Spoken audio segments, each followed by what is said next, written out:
विदर्भातील अष्टविनायकाच्या आदासा गणपतीचं दर्शन घेऊन आपण आत्ता आलेलो आहोत खापा शहरात.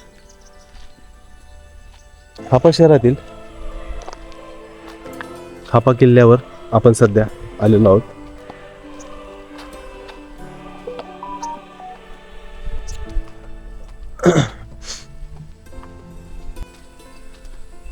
खापा येथे आल्यावर या दर्ग्यातून आपण पुढे जात असताना उजव्या हाताला आपल्याला किल्ल्याची ही तटबंदी दिसते. किल्ल्याचे आता एवढेच काय ते अवशेष सध्या तरी आपल्याला दिसत आहेत. आतमध्ये गेल्यावर अजून काय काय आहे आपण पाहूयात.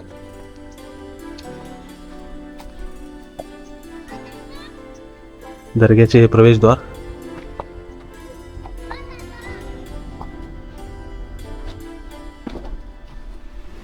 या प्रकारे अशी ही खापा किल्ल्याची तटबंदी आपल्याला दिसत आहे.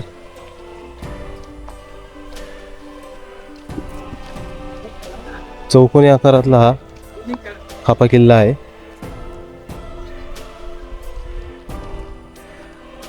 इकडच्या बाजूची ही तटबंदी व बुरुज ढासळलेला आहे दिसतोय आपल्याला.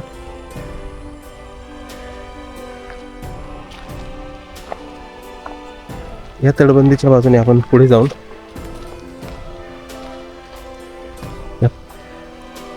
या मोठ्या अशा वटवृक्षाच्या शेजारी येतो.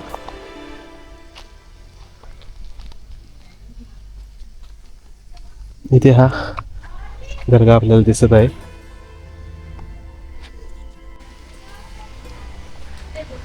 वानरांचा मुक्त वावर आपल्याला येथेही दिसत आहे. कशा प्रकारे येथे त्यांचं खेळणं बागडणं चालू आहे आपण पाहू शकतो. ह्या बुरुजावर येथे एक बुरुज आपल्याला दिसू शकतो.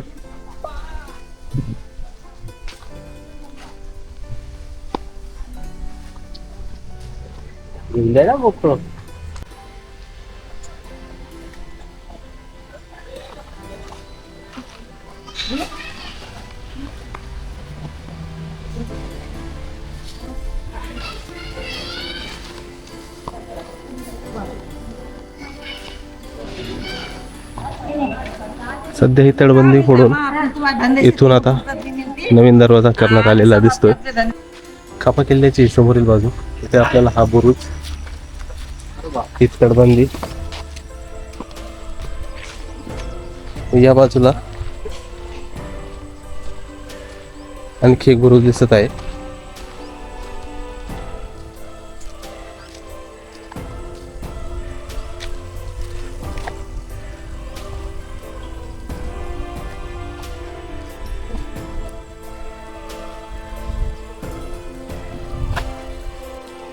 किल्ल्याच्या बाहेरच्या बाजूने जिथे आता दर्ग्यात मागील बाजूने प्रवेश करता येतो तेथील एका कोपऱ्यात हा बुरुज आहे.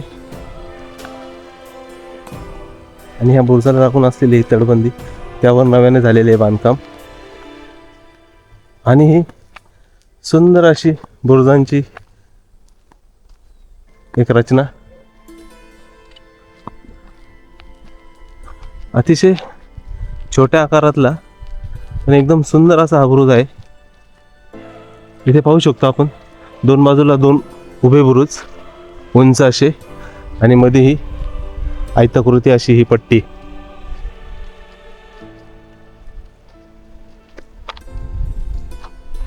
आणि हा शेजारी असलेला बाहेरचा एक दर्गा आणि त्याच्या पुढे आपण अगोदर पाहिलेला बुरुज.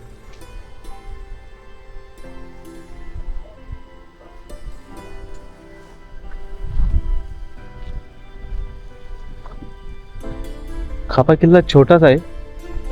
तटबंदी ही बऱ्यापैकी चांगली अजून शिल्लक आहे, शाबूत आहे. काही ठिकाणी पडझड झालेली आहे. विदर्भ भटकंतीतला आपला हा खाप्याचा छोटेखानी किल्ला, याची भटकंती आपण आता पूर्ण केलेली आहे. हा भाग तुम्हाला कसा वाटला ते नक्की कळवा आणि विदर्भातली भटकंती अशीच आमच्यासोबत पाहत राहा. भेटूच विदर्भाच्या नव्या भटकंतीत. तोपर्यंत धन्यवाद.